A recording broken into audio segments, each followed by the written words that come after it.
मैं हूँ गिरीश सिद्धराम शिंदे और आज के इस वेट लिफ्ट टेस्टिंग के टॉपिक में आप सभी का स्वागत है। टॉपिक को शुरू करने से पहले इस मंथ के हमारे जो मेंबर्स हैं, चैनल के मेंबर्स हैं, उनको थैंक यू कहना चाहता हूँ। तो इस महीने में जो हमारे ज्वाइन बटन को क्लिक करके मेंबर्स बने हैं, उनका नाम है mister Ajit Gupta, mister Surendra Baghel, mister Mahesh Kumar. Next है चैनल का नाम है उनका एबी क्लिक, फिर है संदीप चौक, फिर सौरभ इंगड़े, फिर नरेंद्र निर्मल, रुचि वर्मा, मनी मेकिंग आइडिया एक चैनल का नाम है, और परेश केमकरे। इन सबको थैंक यू कहना चाहता हूँ। इनका जो योगदान है, सहयोग है, ये हमारे लिए बहुत इंपॉर्टेंट है और चैनल को ज्वाइन करने से या चैनल का मेंबर बनने से हमारा हौसला बढ़ता है और हम ज्यादा अच्छी तरीके से चैनल के लिए काम कर सकते हैं। तो थैंक यू वंस अगेन सबके लिए जिन्होंने चैनल को ज्वाइन किया है। एक अच्छी क्वालिटी की रेफ्रिजरेटिंग या एयर कंडीशनिंग मशीन बनाने के लिए उसका लीक प्रूफ होना बहुत जरूरी होता है।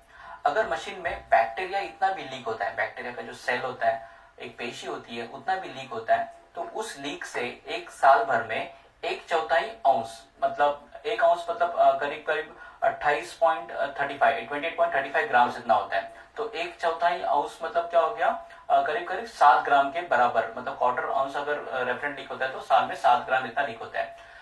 नॉर्मली लीक्स जो होते हैं वो बैक्टीरिया सेल से थोड़े से बड़े ही होते हैं और अगर इस रेट से रेफ्रिजरेटर लीक होता रहेगा सिस्टम से तो कुछ सालों के बाद में जो सिस्टम है, इस सिस्टम की जो कूलिंग करने की जो इफिशियंसी है कम हो सकती है या फिर मशीन जो है कूलिंग करना टोटली बंद कर देती है। तो एक अच्छी क्वालिटी का एयर कंडीशनर बनवाना है या फिर रेफ्रिजरेशन मशीन बनवानी है तो उसकी एक अच्छी लीक टेस्टिंग होना बहुत जरूरी है। नहीं तो क्या हो जाता है, लीक की वजह से मशीन खराब हो जाती है और कंपनी का जो नाम है उसमें वो नाम खराब हो सकता है। इसके लिए जो भी ब्रांड्स है वो क्या करते हैं, लीक टेस्टिंग के ऊपर बहुत ज्यादा ध्यान देते हैं और प्रोडक्ट बनाते वक्त में एक कड़ी टेस्ट करते हैं जिससे कि मशीन के अंदर बिल्कुल भी लीक ना हो। अब ये देखेंगे जो लीक टेस्टिंग होती है अगर वो प्रॉपर ना हो और उसकी वजह से अगर मशीन में लीक हो जाए तो उसका नुकसान क्या होता है। पहली बात तो अगर लीक टेस्टिंग प्रॉपरली नहीं की गई और मशीन वारंटी के पहले लीक हो गई तो कंपनी का तो नुकसान हो जाता है, मतलब कंपनी को फ्री में रिपेयर करके देना पड़ता है। एयर कंडीशनर या रेफ्रिजरेटिंग जो भी मशीन है उसको फ्री में रिपेयर करना देना पड़ता है। उसके बाद में कंपनी का ब्रांड नेम जो होता है उसमें वो भी खराब हो सकता है। और ये तो हो गया कंपनी का नुकसान हो गया, और दूसरा हो जाता है एटमॉस्फेयर जो होता है ना, एटमॉस्फेयर की हानि हो जाती है। जैसे कि ग्लोबल वार्मिंग बढ़ता है या फिर ओजन डिप्लेशन जो है, अगर सीएफसी रेफ्रिजरेंट है तो ओजन डिप्लेशन भी वहां पे हो सकता है। तो इन सब चीजों को रोकने के लिए अच्छी तरीके से लीक टेस्टिंग करना बहुत जरूरी है। तो लीक टेस्टिंग की अलग अलग मेथड्स होती है, उसमें दो मोटी मेथड्स होती है। एक हम बोलते हैं वेट लीक टेस्टिंग और दूसरी लीक टेस्टिंग होती है ड्राई लीक टेस्टिंग। तो आज के इस टॉपिक में हम लोग वेट लीक टेस्टिंग जो होता है उसको हम डिटेल में स्टडी करेंगे। वेट लीक टेस्टिंग के दो प्रकार होते हैं, एक सोप लीक टेस्टिंग होता है और दूसरा वाटर डंप टेस्टिंग प्रकार होते हैं। तो सबसे पहले हम सोप लीक टेस्टिंग देखेंगे क्या होता है। ये बहुत कॉमन प्रैक्टिस है, ज्यादा करके टेक्नीशियन या ज्यादा करके साइट पे ना यही आपको दिखाई देगा, सोप लीक टेस्टिंग आपको दिखाई देगा और ऑलमोस्ट सभी को सोप लीक टेस्टिंग पता भी होता है। तो उसमें बेसिकली क्या होता है, जिस मशीन की, समझो एक एयर कंडीशनिंग मशीन है और उसकी लीक टेस्टिंग करनी है तो उसमें नाइट्रोजन प्रेशर भरा जाता है। ओके, तो हम क्या करते हैं कि उसमें ड्राई नाइट्रोजन जो है, सिस्टम का जो भी ऑपरेटिंग प्रेशर है उस ऑपरेटिंग प्रेशर से 1.2 टाइम्स ज्यादा प्रेशर उसमें चार्ज करते हैं या 1.25 टाइम्स उसमें प्रेशर थोड़ा सा ज्यादा भरते हैं। कोई कोई टेक्नीशियन स्टैंडिंग प्रेशर इतना भी रेफरेंट भरता है और रेकमेंडेड है जो भी ऑपरेटिंग प्रेशर है, ऑपरेटिंग प्रेशर से 1.2 टाइम्स आपको रेफ्रिजरेंट नाइट्रोजन ज्यादा भरना है। मतलब अगर 100 पीएसआईजी अगर उसका ऑपरेटिंग प्रेशर है तो आपको 120 पीएसआईजी क्या करना है, उसमें नाइट्रोजन का प्रेशर देना है। और प्रेशर देने के बाद में क्या करना है, सोप सोल्यूशन जो होता है, सोप सोल्यूशन आइदर स्प्रे करना है जॉइंट्स के ऊपर, जहां पे भी ब्रीदिंग जॉइंट है, जहां पे भी फ्लेयरिंग जॉइंट्स है, वहां पे आपको क्या करना होगा, आइदर ब्रश से या फिर आइदर ये जो होता है स्प्रे से आपको सोप उसमें स्प्रे करना है। अगर उसमें अगर लीक होता है तो क्या हो जाएगा, वो जो लीक में से नाइट्रोजन जो है बाहर निकल के आएगा और जहां पे भी सोप लगा है तो वहां से क्या होगी, बबल फॉर्म्स होंगे। तो इसमें ना स्किल्ड टेक्नीशियन की जरूरत होती है, इसमें थोड़ा सा पेशेंस लगता है। एक तो प्रेशर आपको प्रॉपरली फिलअप करने आना चाहिए, जो भी मैंने बताया रिकमेंडेड जो भी ऑपरेटिंग प्रेशर है उससे 1.2 टाइम्स आपको क्या करना होगा, ज्यादा प्रेशर भरना होगा और पेशेंटली आपको चेक करना होगा। बहुत शांति से आपको हर एक जॉइंट के ऊपर सोप सोल्यूशन लगा के सारे बाजू से देखना पड़ेगा, सारी साइड से देखना पड़ेगा। राउंड पाइप होते हैं, बैक साइड में भी आपको मिरर्स वगैरह लगा के कई बार चेक करना पड़ता है कि बबल्स वहां पे फॉर्म नहीं हो रहे हैं। कई बार माइन्यूट लीक होता है, तो माइन्यूट लीक को बाहर आने के लिए कम से कम 15 से 20 मिनट का टाइम भी लगता है, इमीडिएट वो बाहर बबल्स नहीं आते। तो पेशेंटली आपको क्या करना पड़ता है, हर एक जॉइंट को ठीक से ऑब्जर्व करना पड़ता है, तब जाके सोप लीक टेस्टिंग से लीक मिल सकता है। सेकेंड होता है कि इसमें जब भी सोप लीक टेस्टिंग हो जाती है तो उसका जो सोप वाटर है उसको निकालना बहुत जरूरी है, उन सारी जगह को क्लीन करना बहुत जरूरी होता है। तो सबसे सस्ता तरीका है, सबसे सिंपल और बेस्ट तरीका है लीक टेस्टिंग करने का। इसमें वाटर रेडीली अवेलेबल होता है, सोप सोल्यूशन कहीं पे भी मार्केट में इजीली मिल जाता है, और उसमें 2-3 बार प्रैक्टिस करने के बाद में टेक्नीशियन को स्किल भी आ जाता है कि किस तरीके से लीक को ढूंढा जाए, क्योंकि उसको फाइनली बबल्स खाली देखने होते हैं। खाली इसमें क्या होता है कि कुछ बबल्स जो है देरी से आते हैं माइनर लीक होने के बाद में, तो वहां पे इमीडिएट डिसीजन नहीं लेना है कि फटाफट हम लोग ने सोप सोल्यूशन लगा दिया और 5 मिनट में डिसाइड कर दिया सिस्टम में लीक नहीं है, तो आगे जाके लीक आ सकता है और गैस जो है वहां से निकल के जा सकती है। तो एवरेज एक 20 मिनट का टाइम नॉर्मल लगता है, 15 से 20 मिनट का टाइम पूरे सिस्टम को ऑब्जर्व करने के लिए।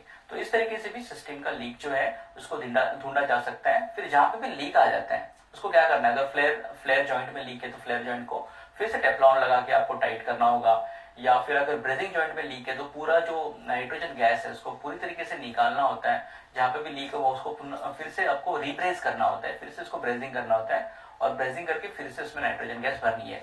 गलती से भी प्रेशराइज सिस्टम के ऊपर ब्रेजिंग नहीं करना है, ये हमेशा दिमाग में रखना है। क्योंकि क्या होता है, सिस्टम में ऑपरेटिंग प्रेशर से हमने थोड़ा सा ज्यादा प्रेशर भरा है, मान लो कि ऑपरेटिंग प्रेशर 100 psig है, तो हम लोग ने 120-125 psig उसमें नाइट्रोजन भरा हुआ है, और ऐसे वक्त में अगर हम सिस्टम को गर्म करते हैं तो सिस्टम के अंदर का प्रेशर और बढ़ के, ऑलरेडी ऑपरेटिंग के ऊपर का प्रेशर है और गर्म करने के बाद में प्रेशर और बढ़ेगा और सिस्टम वहां पे बस्ट हो जाएगी। तो आपको गलती से भी नाइट्रोजन अगर सिस्टम में है या रेफ्रिजरेंट भी अगर सिस्टम में है तो उसको ब्रीदिंग टॉर्च आपको नहीं टच करनी है। आपको पूरा रेफ्रिजरेंट है या फिर पूरा जो नाइट्रोजन गैस है उसको सिस्टम में से निकालना है, और पूरा गैस निकलने के बाद में ही आपको ब्रीदिंग टॉर्च जो है उसको सिस्टम में लगवाना है, ताकि कोई एक्सीडेंट वहां पे ना हो।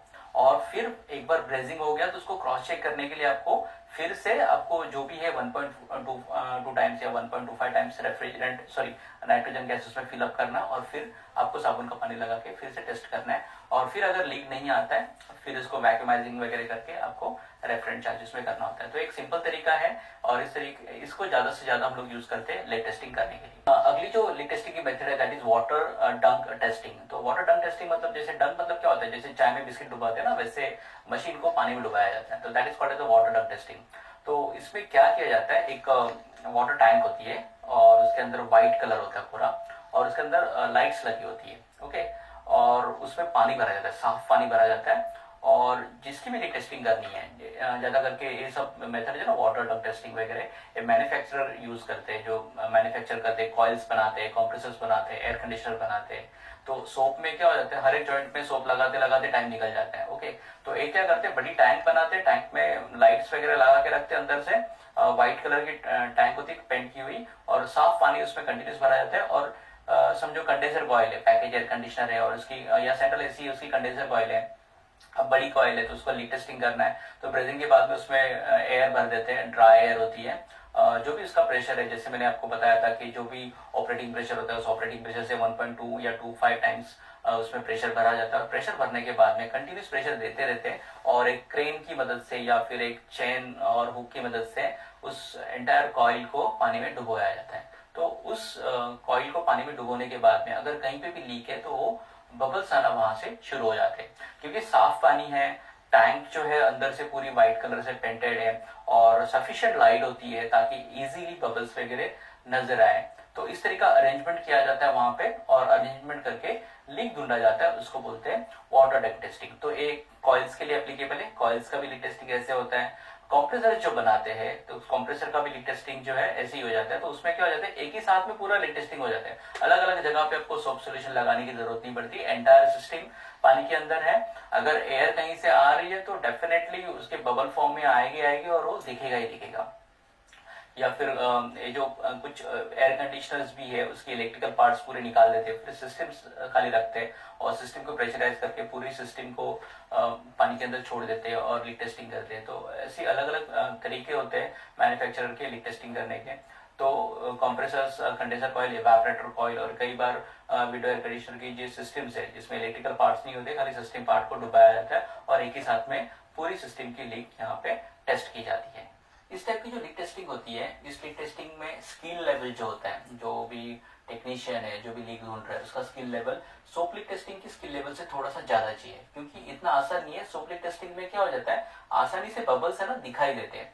इसमें ना पूरी टैंक व्हाइट कलर की होती है, उसमें व्हाइट लाइट होती है, और कई बार बबल की साइज इतनी माइन्यूट होती है कि उसको डिटेक्ट करने के लिए काफी मतलब एक्सपीरियंस की या फिर स्किल की जरूरत होती है। तो एज कम्पेयर टू ये जो सोप लीक टेस्टिंग है, इसमें स्किल लेवल थोड़ा सा हायर चाहिए, थोड़ा सा ट्रेनिंग चाहिए टेक्नीशियन को लीक ढूंढने के लिए, तभी जाके वो लीक को ढूंढ सकता है। और इसमें जो भी टाइमिंग लगता है, इसमें जरा मशीन की साइज ज्यादा होती है, क्योंकि जो पैकेजेस में जो कॉइल्स यूज होती है या फिर सेंट्रलाइज में जो कॉइल्स यूज होती है, आइदर वो इवेपोरेटर कॉइल होगी या कंडेंसर कॉइल होगी, उसकी साइज कंपैरेटिवली विंडो या स्प्लिट से ज्यादा होती है। तो उसको ढूंढने के लिए टाइम भी 10 से 20 मिनट का टाइम टेक्नीशियन को लग सकता है कॉइल का लीक डिटेक्ट करने के लिए। और इसके एडवांटेज की बात करें तो पानी रेडीली अवेलेबल है, पानी बहुत सस्ता है, खाली टैंक का खर्चा है और लाइट्स वगैरह लगाना, पेंटिंग करना, वन टाइम इन्वेस्टमेंट है। तो मैन्युफैक्चरर के लिए काफी सस्ता सिस्टम होता है इस टाइप का, और इसके लिए कई बार ज्यादा से ज्यादा इसको यूज करते भी है लीक टेस्टिंग करने के लिए। तो अभी हम बात करेंगे इसमें नुकसान क्या क्या है इस टाइप की लीक टेस्टिंग के।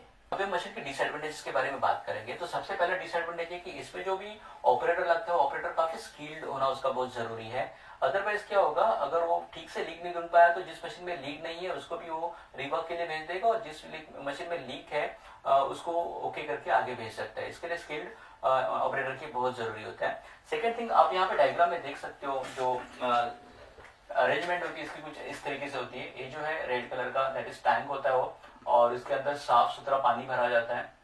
ओके, नीचे से लाइट्स, यहाँ पे कोने में लाइट्स लगी होती है जिससे कि पूरे टैंक में उजाला होता है।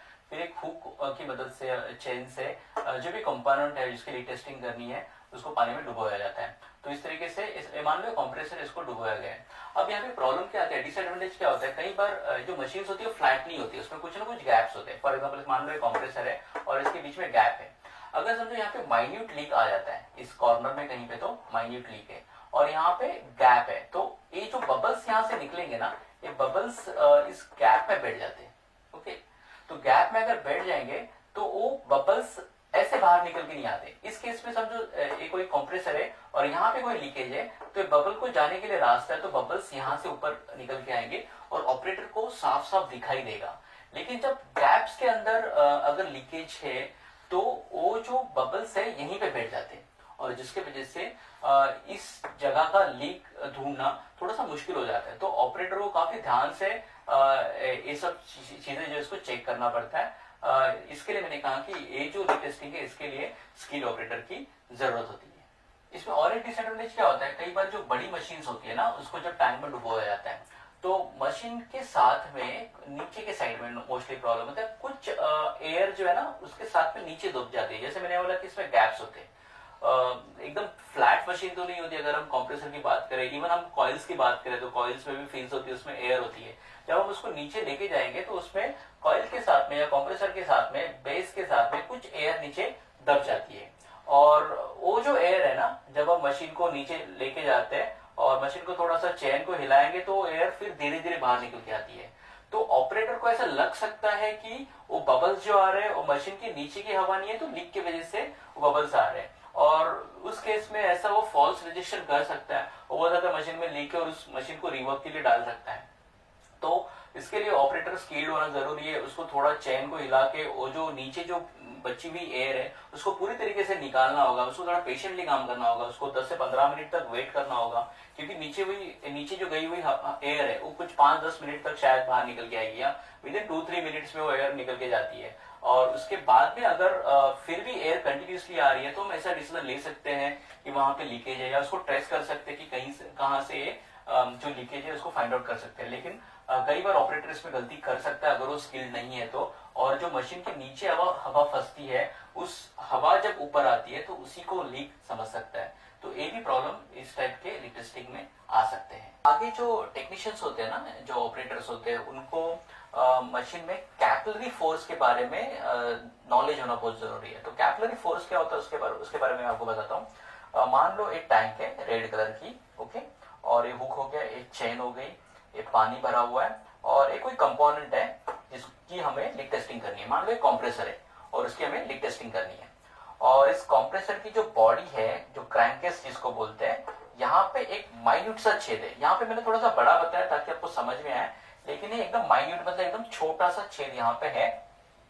अब होता क्या, देखो, जब इस पूरे कंप्रेसर को पानी में डुबो दिया जाता है, ओके, डुबोने के बाद में जो पानी है इस छेद में चला जाता है, ओके, और छेद में चला जाने के बाद में यहाँ पे वो जो पानी है फंस जाता है।